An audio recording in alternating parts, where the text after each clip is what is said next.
Welcome back mga kaaldab. Ito na naman po ang inyong lingkod, si Mr. Destiny. At magbibigay po tayo ng pinakamainit na update po ngayon sa social media mga kaaldab. Respeto na lang po sa mga ayaw po sa channel natin. Inuunahan ko na nga po kayo at pinangungunahan na. Dito po sa channel ni Mr. Destiny, aldab lang po talaga tayo. Never po tayong babaliktad. At never po tayong magpapainganyo. Kahit bumaba, bumagsak, naandito pa rin po ako. Kasama po ng mga Aldab Nation. Remind ko lang po wala po si Mengay sa US. Yan po yung sabi nila.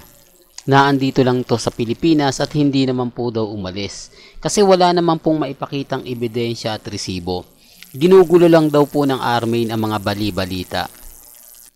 Ito po yung ginagawa nila para lipat daw po yung atensyon ng mga ilang netizen na wag nang hanapin si Mengay. Marami kasi nagsasabi na naandito na nga po raw ito sa Pilipinas dahil wala naman daw pong ina-update sa ibang bansa at nagkamali pa nga daw po ang post ng mga army. Salungat po sa mga sinasabi ng iba kasi nakalagay nga nung una sa Los Angeles nagsha-shopping si Mengay, bumibili nga po raw ng sapatos kasama si Congressman Spotted pero hindi naman po masyado clear yung video. Tapos may lumabas naman po na nasa Las Vegas. Hindi po ba? Sabi ko nga po sa inyo, hindi natin alam kung sino po yung mga gumagawa nito. Hindi natin alam kung bakit nga po ba nila ginagawa yon. Hindi po ba? Kasi kung titignan nyo, kukuha ka ng photos 2 seconds lang o 3 seconds, 4 seconds. Ganun po ba kabilis? Hindi po ba? Hindi po ba sinulit mo talaga ang cellphone mo pagkuha? Halos dadamihan mo na ng mga photos, ng mga video para talagang ikaw lang yung meron nun. For the record lang po, sabi ko nga dito sa channel ni Mr. Destiny wala pong pilitan po ba? Alam naman po natin na pagdating po kila Mengay at Tisoy 101% updated po tayo. Ano man po yung mga nababasa ng iba, napapanood ng iba, napapakinggan, chill lang po tayo. Yan naman po yung kagandahan nyo po sa channel ni Mr. Destiny. Sabihin man po nila na nasa US pa rin si Mengay, papauwi pa rin po si Mengay, okay lang. At least alam natin yung totoo. Di po ba? Remind ko, wala pong pilitan dito po sa channel na to. Pero bago natin iba to, yung iba pa po nating update. Kung bago ka lang sa channel na to, at isa kang true-blooded Aldab Nation na nagmamahal po kila Mengay at Tisoy, tama po ang channel na pinuntahan mo, kaya consider na po kitang bagong subscriber. At huwag mong kalimutang i-share ang mga video po natin sa mga mami, sa mga titas, at sa mga senyor. Remind ko lang po dito po kay Mengay at kay Alden, lahat po ng mga photos na pinapakita ko, mga video, wala pong edited yon. Lahat po yun 101% na totoo at wala pong halo. Kaya nga po ako, kampante lang, matatag, di po ba? Pero bakit hindi nga po ba, kung babalikan natin ang istorya o sabihin natin bumaliktad ang sitwasyon, si Maine Mendoza po o si Ogie Diaz, kumbaga tinanong si Mengay kung na-inlove ba siya kay Alden Richards o kung na-fall nga po ba siya kay Alden Richards, di po ba? Ring talk mga kaaldab, para lang klaro, para lang po sa kaalaman ng lahat. Ano kaya magiging senaryo ng mangyayari? Di po ba? Oo, sabihin na natin na may sarswela pa po yung mga panahon na yon. May mga update pa ng mga panahon na yon. Ano kaya magiging reaksyon ng Armin at main fanatics? Di po ba?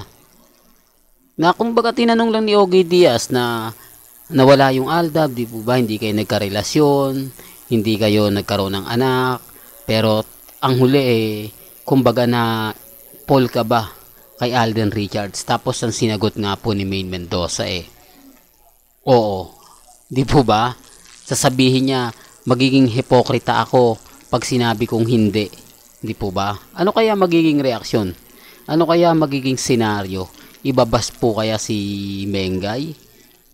Babanatan kaya si Mengay ng gaya ng ginagawa po kay Alden Richards ngayon na kailangan pa magsulat ng isang article ang Alden Fanatics at ipahayag sa buong fans at sa buong Pilipinas na ganito po yung dapat nyong basahin, ganito po yung dapat nyong intindihin, unawain sa mga sinabi ni Alden, kung bakit niya nasabi at kung ano yung expression niya sa sinabi niya. Yung tipong todo paliwanag.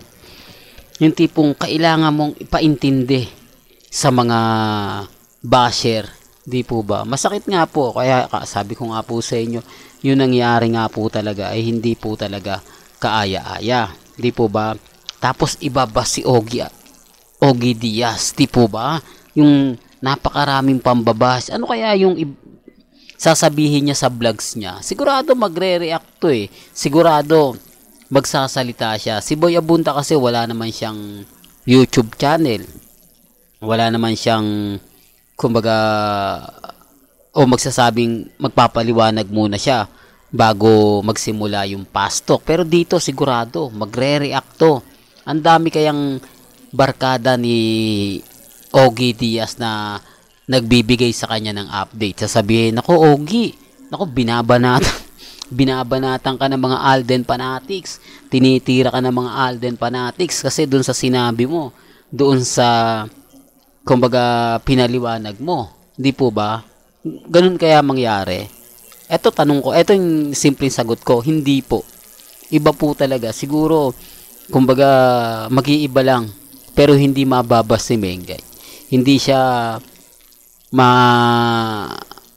yung tipong katulad kay Alden na talagang gigil na gigil yung mga fans o yung gigil na gigil yung mga army kay Alden Richards. Siguro hindi po eh. Hindi po ba? Sayang lang, dapat talaga nauna si Mengay. Pero bakit hindi kaya tinanong yan ni Ogie Diaz? Di po ba tapos tatanungin? Kaya nga po sabi sa inyo, darating yung point, tayo naman po yung wagi. Malay nyo, bukas sa Makalawa, biglang magsalita si Maine Polkerson.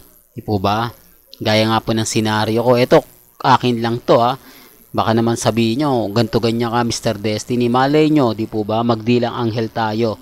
Magkaroon ng press conference, sabihin na ni Ibiang na ginamit lang namin si Maine, hindi talaga siya yan, iba to, dahil tanggap naman namin kung anong kasarian ni Congressman Spate. Dumating yung point yung Sarsuela, di po ba, na ginusto naman ni Mengay dahil para maprotektahan ang karir ni Alden, para maprotektahan sina Baby Teo, silang playmate, di po ba? Ginawa namin to para magbago yung pero hindi talaga kaya. Maraming tao ang gusto sa amin, hindi namin magawang ganito, hindi namin magawang ganon, di po ba?